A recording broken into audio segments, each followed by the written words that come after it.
در بدریا ویا دوباره نبو آستنگ و او خونخوا به پیک بینه. آلجینا 16 سالی یا کو چاوین خوال جیان لکامپین پنابری لترکیه وکر بو پشتی کو جرقای جی رویا لوی دیبستان لباجار کوبانی به جهبو او بتن سر خوا فیری لیدان آموری موزیک بویه و موزیک خوا به کسی کدروش ویدان پارو دکه. حسكني مش موسيقى رد ريلزا دادها من ريلزا ددي وني كاتشك تعزفين نسر جيتار ما قلتش راجع نعلمم از دور ما تشاندي از جيتارك بخوازم من چه چانتي من جيتارك خاص مجازي بعلم قلت تمام جيتار دانا ما بس ما استطعت نبو من دخواست از زو بعلمم من دهات سر هناك سر يوتيوب در ذكات مخد علم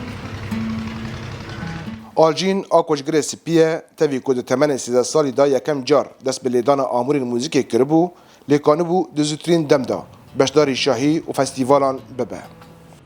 ده فعاليات تحرير رقة ورقة فرق موسيقى درد كاتم جيتار تعزفون ومهرجان السينما حسك بو سالوتشيني در بدرین کو با آلجین و مالباتا ویرا جرقای حتی ویستارگاهه به هفر زحمتیان دکشینن دبیجن. کلیدان آلجین یاجبو موزیک آرامی دخناوا جیاناوان. آلجین وقتی که عزف دکی مورال ما پیراد و ام پیپر کیف خواشت بن حتی جای کچکا مه مگو تریجم آلجینش بود تهو بکی. بن وقتی کل داره جوان را لید خینه مورال زار راد به زار پی کیف خواشت بن. لبل آلجینا کل رقای هول دا خوشبو ازمونا پولا نهمین آمده بکه دبیجه. کجیان در بدریه جیان و پر زحمت کریه. وش خواندن قد کر.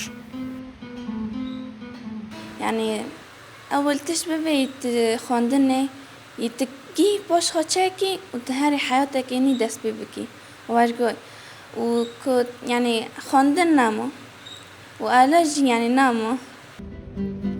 مینا هر زاروکه که بهرمند قالجین خون و خیال خواتي نزمان کروجه که ببا استیرکک لید همان دمیدا دترساكو بردوامية راستيا دربدري وزحمتيا جياني سباروجا وي تيك ببا رضوان بيزار دنگ أمريكا كوباني.